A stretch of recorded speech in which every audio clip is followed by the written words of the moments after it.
Ashleigh, it seems that you embrace digital cycling. Tell us about how COVID-19 impacted you, and tell us all about the intricacies of digital racing, the tactics. Yeah, well, of course, COVID-19, like many other people in the world, it hugely impacted my life and my ability to do my job. I live in Spain. Very quickly, it went from a rumor of a lockdown and thinking, it's never going to impact us, to literally within 2 days being full lockdown.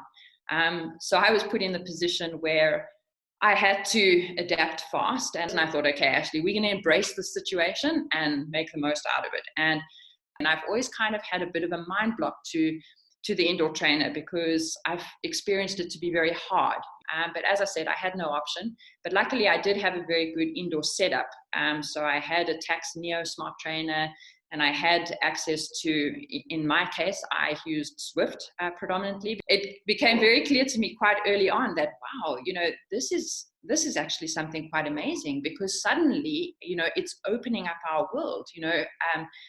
We have access to a whole new fan base or a whole new social connection, because usually if you were going to meet someone or connect with someone, you have to be in the same place at the same time. But now I can be on my indoor trainer in Spain, and I can start engaging with people that are in South America, in South Africa, in New York, in London. So suddenly, it opens up a whole new world. So that's, I think, essentially what first really started to intrigue me. And so after 7 weeks of being restricted only to indoor training, I really found a new opportunity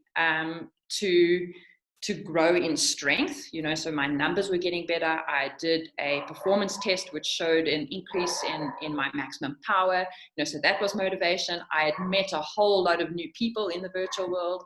I'd started creating a network of fans. I probably have had the best fan engagement I've ever experienced in my career, all in the virtual world. Talking about the racing, how different is digital racing from real racing? What was your impression? Well, yeah, digital racing is quite different to real world racing, because the tactical element can essentially be less important than it is in the real world. So it does often come down to numbers. For me, it's been great to be able to smash it out on the indoor trainer. All the data and the analytics are available for your fans to see. So for a lot of people, it brings a new level of interest, because suddenly they see, wow, okay, the woman, they're holding pretty good watts per kilogram, for example, upper climb, and suddenly it creates a whole new level of credibility for women cycling. It's never going to replace real world cycling, as I said, but I think that it can be seen as potentially a different discipline. And it obviously takes the audience to embrace it, and the cyclists to embrace it, for it to really become something that's super exciting.